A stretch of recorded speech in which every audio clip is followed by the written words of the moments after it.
Happy Monday, everybody, and welcome to Gwynn and Chris and a little extra free content for you on our YouTube channel. So here we are on a cloudy Monday in San Diego, and I guess if you're a Mike Shildt fan, those raindrops are your tears. It was surprising. It was surprising, I thought. I mean, was anybody else not surprised to hear this news, Tony? No. Was there any reason we shouldn't have been surprised, that we should have seen this coming? No, I mean, outside of me getting kind of wind of it last night, I wouldn't front of mind for me either. I mean, this is one of those situations where it comes out of nowhere, and at least, you know, based on what Kevin Acee, reported, and based on what I heard, this is a Mike Shildt decision that sounds like the job just wore him down. And I think, having been around him for the last By the way, having worked with you guys for 8 years, I'm making the same announcement tomorrow. You guys have worn me down. Scraby has worn me down. I was just getting ready to say that. Yes! I'm making the same announcement tomorrow. Yes! So that's get like ready a for mostly Scraby thing right there. In fact, I took Mike Shildt's statement, and I've just changed a couple of names in it, and I'm going to release it tomorrow. Instead of Padres, it's going to say Scraby, and on we go. What are you going to do now that you don't get your checks from Mike Shildt in the mail? That's a pay cut. Isn't it? Are you going to have to move? I did mention. I mentioned that on the show, of course, because that was the first thing I thought of. Was that every time he did something that everyone else disagreed with, I would try to find some reason behind it, and he would send me checks. Everybody that's fake. I think the thing that we need to talk about a little more in depth is the part that it's going to be on everybody's mind. So we have to address it, because on the surface, Mike Shildt retired because the job's wearing him out. But there's going to be so many people that think otherwise. And that's whether I've already seen a few. Oh, he doesn't think he can win with this team. Well, no. I mean, look, A.J. Preller has a reputation for being difficult on managers. That isn't, anything that is shocking to people.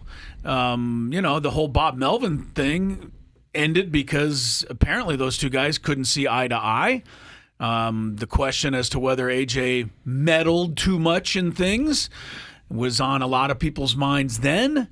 I don't know that he ever addressed it directly, Tony, but I think he's referred to it a few times and said, hey, I need to, try to, I don't want to say relax, but just try to, make sure that, I'm doing my job, my guys are doing their job, etc.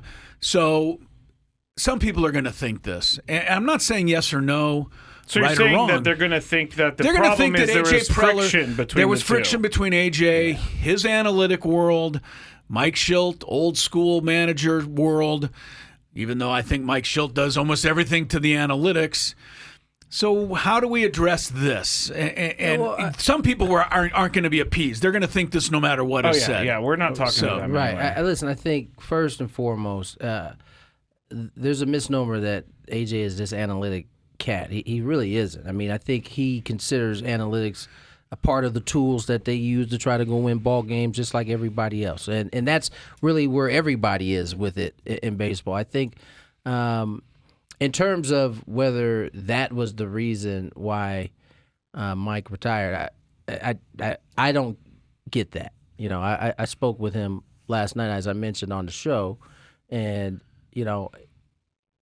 he certainly seemed like a man that, was fried. And when, I believe him when he tells me that he had already kind of figured it out long before the season ended that this was likely going to be his last year. And I just think I don't think I think this is going to be kind of the new norm. And what I mean by that is, like, how a snake sheds its skin almost when the newer skin's coming in, right? Yeah. I think we are moving into an era where you're going to see managers, burn out faster. I don't know if we're going to see the Bruce Bochy's of the world, or Bobby Cox's of the world. The pressure's pretty intense now. It is so different, and especially now. Is it more of social media, or is it more of the pressure of like everything that you are responsible for? I just think it's a gumbo pot of all of it, right? Like certainly social media plays a heavy hand in it. I think there's way more scrutiny than there ever's been, particularly here in San Diego, right? There was at least 2 teams dividing the attention of the San Diego fan base. That is no longer the case. And I think there may be a change, or already have a change. It may have taken place in terms of the intensity that you're going to see moving forward. We often are in here talking about the fan experience and how, it's become a little bit more over the line.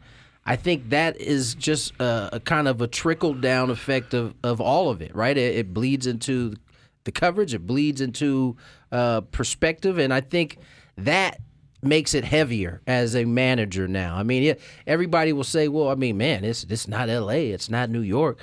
Yeah, that might be true. All those teams have like at least 3 other major sports where they get to divide their attention to, right? Yeah, this is it. Everything is focused on the San Diego Padres, and I think we may be moving into a new era in terms of the type of scrutiny. And there's I wouldn't be surprised if when Dave Roberts, his contract is up, he says, I'm good. When Booney's contract is up, if he ends up getting to that point, right, he'll say the same thing, because the scrutiny is just different than it's ever been, I think, especially in baseball, where unlike the other sports, you talk to the media every day. Like this, there's every single day, maybe with the exception of Sundays. Maybe that's the one day off, but that's a constant. And you wonder, whoever gets the job next, that'll certainly be a part of, the calculation, as I think most managers are getting into this now. I have a couple of because I'm going to agree with you 100%, Tony, on the fact that I think AJ Preller did learn from the Bob Melvin situation, and I do think whatever meddling he was accused of doing, I think he's tempered that, because we've heard nothing to that extent. So if people want to think that AJ Preller ended up forcing Mike Shildt out because they didn't get along, like I said, we're not going to be able to change their minds. Yeah. I think this is a straight up decision based on, as Mike Shildt said, wearing out. But here's my advice to the next manager in learning from Mike Shildt.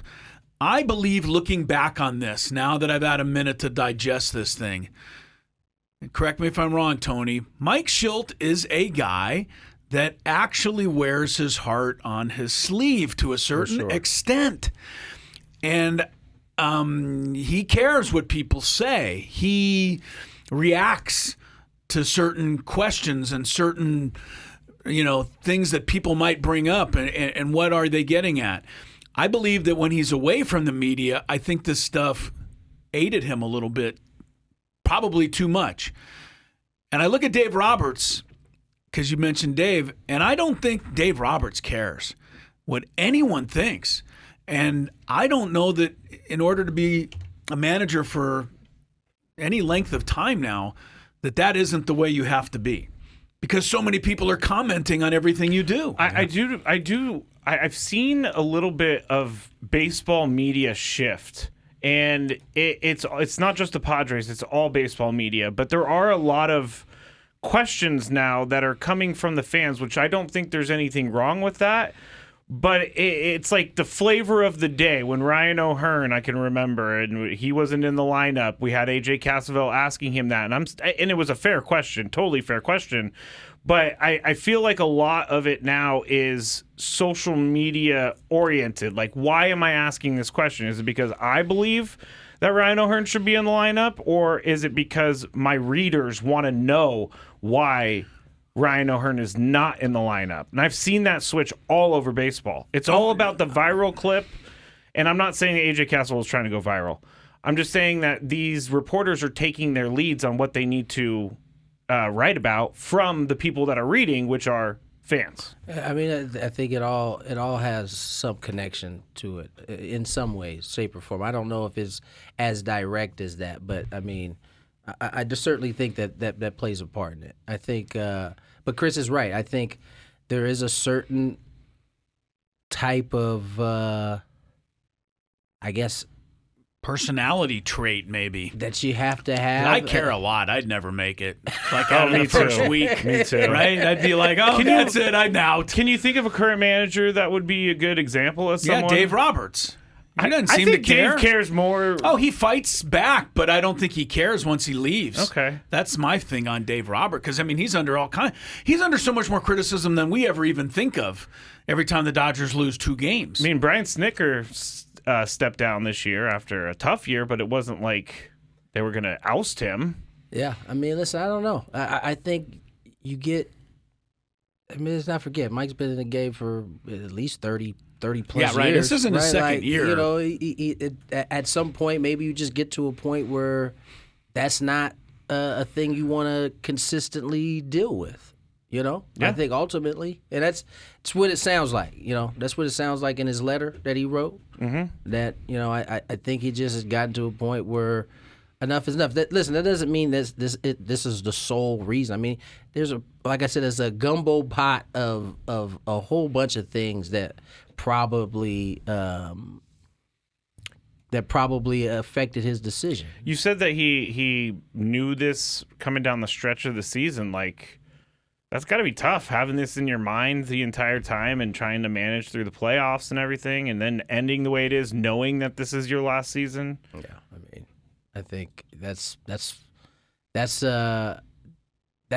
to me makes it more real that that it probably went down exactly as he said it did.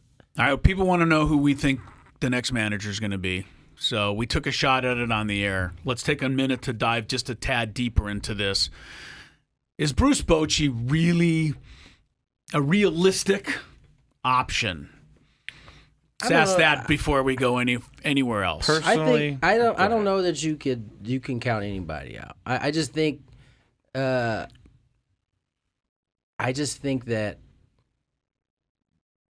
we shouldn't pigeonhole any candidate based on how we think AJ operates. You know what I'm saying? Like we just don't know. We don't know what direction they're going to go in at all. This is a wide open managerial search because no one knew we were looking for a manager on Friday. So I'm gonna. Without here's the other thing. I mean, how much will it be beyond just AJ in terms of who the next manager is, right? I'm pretty sure Peter had a say in who else was coming in. Or got to talk to Tony Gwynn Jr., the face of the franchise. No, you certainly don't. Yes. Not at all. Yes, they have to make sure that Tony's okay with anything that happens within the I think one thing I'll organization. say, and I don't know what they're going to do, but I think if they want to stay consistent and continue what they feel has been working, Ruben Niebla should be able to slide in very easily, and you've got yourself your new pitching coach already there as well. Ben Fritz? There's definitely some internal candidates. Ruben's one. Yeah. I think Brian Mark Esposito Loretta. is probably another one. I think you hear Mark's name mentioned often. Mark Loretta, around baseball. So who knows? I don't know how Scott Service. he's in part of the organization. He's in the organization. He kind of did the Mike Shildt thing where he just blended into the background and then maybe comes straight ahead for the managerial Yeah, well, job. look how good the Mariners are now that he's out. I'm just kidding. Man, Scott he Service. still is a part of the San Diego Padres Hopefully, organization. fired. Hopefully Scott. he doesn't get the job after that. Yeah, comment. because you will not be getting checks from him after that comment. That's right. That'll be the end. All right. Everyone hopefully enjoyed our little added YouTube chat here. Everybody except for Scott Service, that is. Make sure you let everybody know this is here. Share let me it to explain. people, and Scraby will tell you the particulars. Subscribe to our YouTube channel. It's at Gwynn A&D Chris SD. At Gwynn and Chris SD. Make sure you subscribe to that because it'll tell you when we have new videos. We also have an Instagram account, Gwynn and Chris. Gwynn A&D Chris. And then we have a Twitter as well, which is Gwynn and Chris. So we're trying to build this up. We're trying to create more of a one-on-one feel. I'm trying to get people behind the scenes stuff. A little more connection from us to you. Let's make sure we edit some of this up because that was quite choppy right there. That was choppy? Yes. The end there. Too bad I don't have time to edit, so.